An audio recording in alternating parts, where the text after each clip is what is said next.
আপনারা ধৈর্য সহকারে অপেক্ষা করুন, আমাদের জন্য সুখবর আসছে।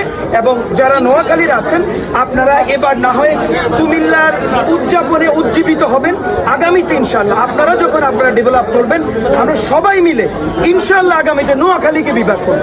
কোনো সমস্যা নেই। আমরা এই মুক্তিযোদ্ধারাই বাংলাদেশ আমাদেরকে দিয়ে গেছে। জুলাই যুদ্ধে কত মানুষ প্রাণ দিয়ে এই বাংলাদেশকে নতুনভাবে করার অঙ্গীকার দিচ্ছে। সেই জায়গায় আমরা যদি এখন জেলায় জেলায় গ্রামে গ্রামে আমরা দ্বন্দ্বলীলা চালাই তাহলে তো হবে না। আসলে এক সময় যে কোনো জিনিসই অর্জন করতে হলে একটু কষ্ট করতে হয়, একটু বাকদ্বন্দ্ব হয়।